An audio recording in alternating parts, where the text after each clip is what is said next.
भारत आणि फ्रान्स मैत्रीचा नवा अध्याय आज लिहिला जातोय। फ्रान्सचे अध्यक्ष इमॅन्युएल मॅक्रॉन द्विपक्षीय चर्चेसाठी 3 दिवसांच्या भारत दौऱ्यावर आलेत। पंतप्रधान मोदी आणि फ्रान्स राष्ट्राध्यक्ष मॅक्रॉन यांच्या हस्ते कर्नाटकातील हेलिकॉप्टर असेंब्ली लाईनचं उद्घाटन झालं। भारत आणि फ्रान्स संबंध अधिक दृढ करण्यासाठी ग्लोबल पार्टनरशिप स्थापन करणार असल्याची घोषणा पंतप्रधान मोदींनी केली। भारत फ्रान्स संबंधावर आमचा विश्वास आहे असं मॅक्रॉन यांनी म्हटलं।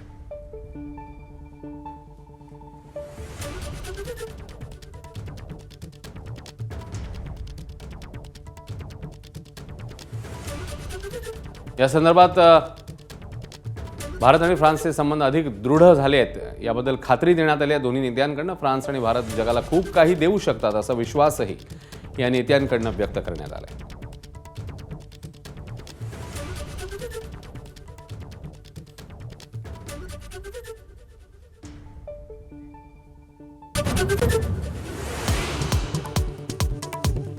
अजित पवारांच्या अपघात प्रकरणी सीबीआय चौकशी करा, सुनेत्रा पवारांची मागणी। पार्थ पवार, प्रफुल्ल पटेलांसह सुनील तटकरेंनी घेतली मुख्यमंत्री फडणवीसांची भेट।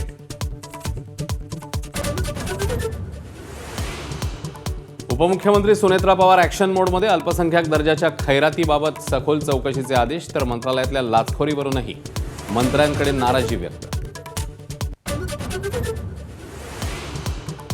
उणवा जमीन व्यवहार प्रकरणात पार्थ पवारांचा संबंध नाही, चौकशी समितीचा निष्कर्ष, तर विजय कुंभार, अंजली दमानी यांचा क्लीन चिटवरून आसूड।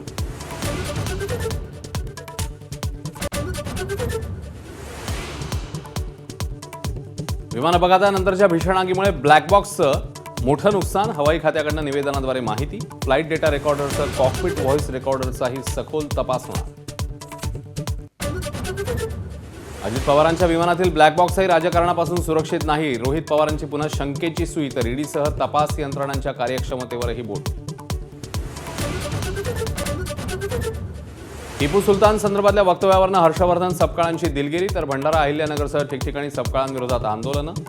पश्चिम महाराष्ट्रामध्ये फिरकू न देण्याचा सकल हिंदू समाजाचा निर्धार।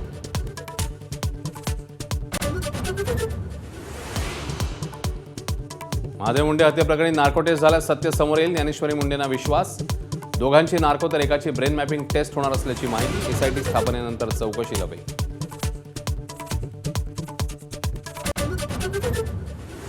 T20 विश्वचषकात ऑस्ट्रेलियाला धक्का, झिम्बाब्वे आयर्लंड सामना पावसामुळे रद्द। ऑस्ट्रेलियाचं आव्हान साखळी फेरीत संपुष्टात, तर ब गटातनं झिम्बाब्वे आणि श्रीलंका सुपर 8 फेरीत।